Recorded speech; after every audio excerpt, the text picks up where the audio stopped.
Bonjour à tous chers collègues, bienvenue sur Doronbit. Alors aujourd'hui nous allons parler de quelque chose de très intéressant, c'est comment rajouter des personnes dans son équipe, comment rajouter des membres, d'accord?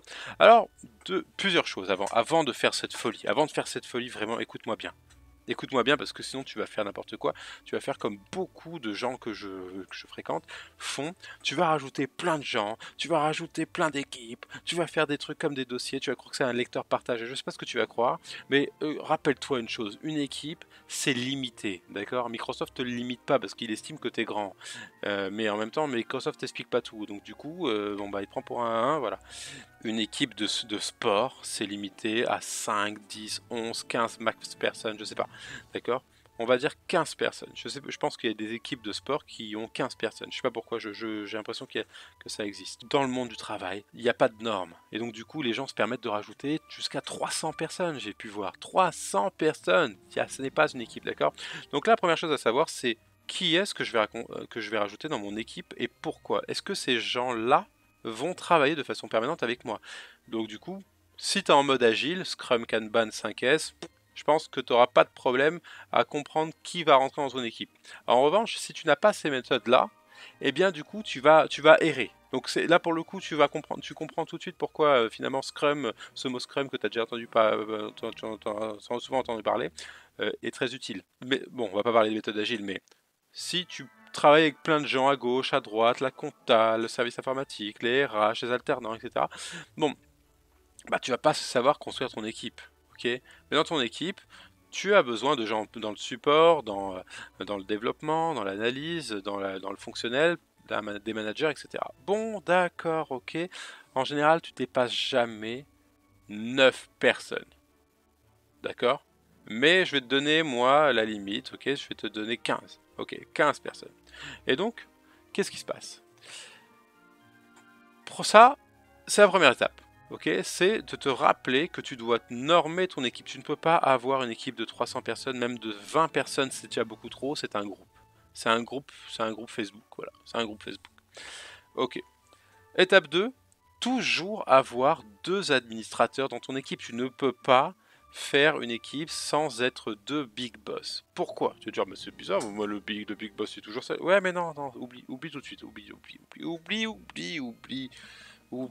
à tout jamais. Oublie complètement, oublie cette folie. Pourquoi? Imagine l'une des personnes qui est administrateur de ton équipe, d'une équipe Teams, part, elle disparaît, elle démissionne, elle se fait virer. Je vais pas aller plus loin, ça peut être grave, j'ai peur, j'aime pas parler de ça, et c'est dangereux. Eh bien, qu'est-ce qui se passe? Il n'y a plus personne pour s'occuper de l'équipe. Alors que si tu as une autre personne qui s'occupe de l'équipe, ça fait un backup, ça fait un back in the hey, you know, it's video game. Mais non.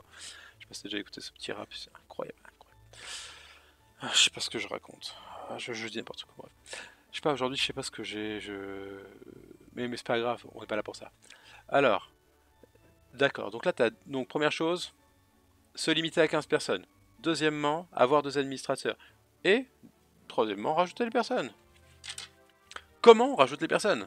On va sur l'équipe test from scratch, ok. Donc, je vais cliquer sur 3 petits points en face de test from scratch.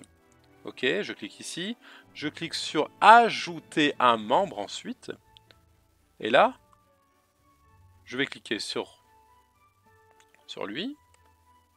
Je fais ajouter. Et avant de faire quoi que ce soit d'autre, j'ai un choix. Soit je dis que cette personne est un membre, soit je dis qu'elle est propriétaire. Étant donné que je suis seul, je vais dire qu'elle est propriétaire, d'accord? Car de base, il me faut tout de suite 2 administrateurs. C'est pas je choisis tous les membres et après je choisis, c'est tout de suite, je me suis mis d'accord, avec la personne évidemment, je veux que cette personne soit administratrice, propriétaire, d'accord? Je veux que cette personne soit propriétaire de mon équipe Teams. Voilà. Je fais fermer. Ok, on a rajouté. Et là, tu auras remarqué quelque chose, c'est que tu ne peux rajouter que une personne à chaque fois. Ah, alors oui, c'est tant mieux. Parce que si tu es fou, ou comme beaucoup, à rajouter du 300 personnes, du 100 personnes, 60 personnes, du 20 personnes à la fois, bon, c'est plus des équipes. Et heureusement que Microsoft est là pour ça. Mais j'ai un spoil pour toi, jeune fou qui a vraiment envie de le faire. J'ai une excellente méthode te permettant de le faire. Alors, j'en ai parlé dans une autre vidéo, mais j'en ai une autre dont j'en ai pas parlé, qui est vachement bien. Et j'en parlerai dans une autre vidéo, parce que mais c'est une vidéo qui va pas me plaire, je vais la faire pour toi, hein. Je vais la faire pour toi parce que voilà, t'as envie de le savoir, t'as envie de connaître le côté obscur de la force, et je vais te le donner. Allez, à bientôt, merci de lâcher un pouce bleu commentaire si t'as besoin, je n'hésite pas à répondre à tes questions.